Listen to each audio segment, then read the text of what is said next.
To access several of the components on the top of the motor, you will need to partially drop the motor, or lower it. You do not need to lift the car to do this.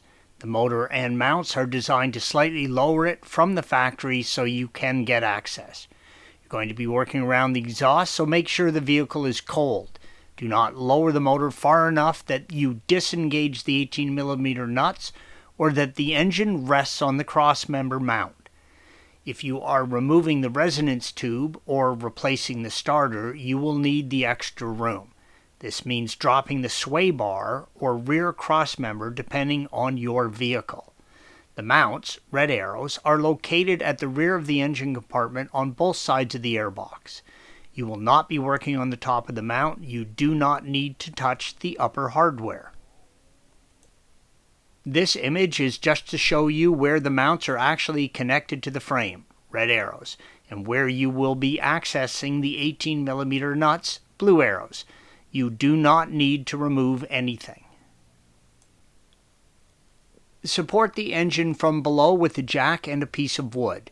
You never want to just put a jack under the engine, red arrow, as it will not be dispersing the load and you can damage your oil pan. You just want to support the engine and not lift the car. Before you begin lowering the engine, have a look at the crossmember. You do not want the engine resting on this, blue arrow. Place your wood and jack under the engine and support it. You do not want to be lifting the vehicle with the jack. Looking under the vehicle, you can see the 18mm nut on the lower section of the engine carrier and indicated by the red arrow.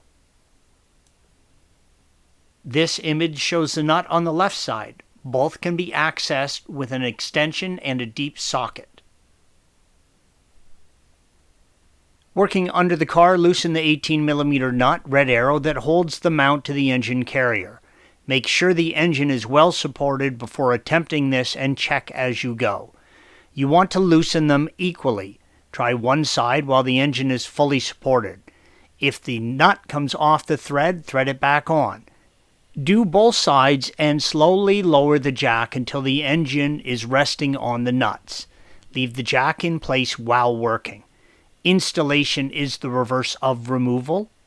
Torque the 18mm nuts to 86 Newton meters or 63 foot-pound. If you are removing the resonance tube, you will need to drop the engine more than the length of the mounting studs will allow. Use a 13mm socket and remove the 2 bolts on each side holding the sway bar to the rear crossmember, red arrows. Swing the sway bar down. This will free up space between the rear crossmember and the engine that the bar was taking. This will allow you to drop the engine enough to remove the resonance tube. All safety measures about supporting the engine along with it not resting on the crossmember must still be adhered to. Installation is the reverse of lowering. Torque the 18mm nuts to 86 Newton meters or 63 foot-pounds and torque the sway bar mounting bracket 13mm bolts to 23 Newton meters or 17 foot-pounds. Thanks for watching. Be sure to subscribe to our channel and check out another video in this series.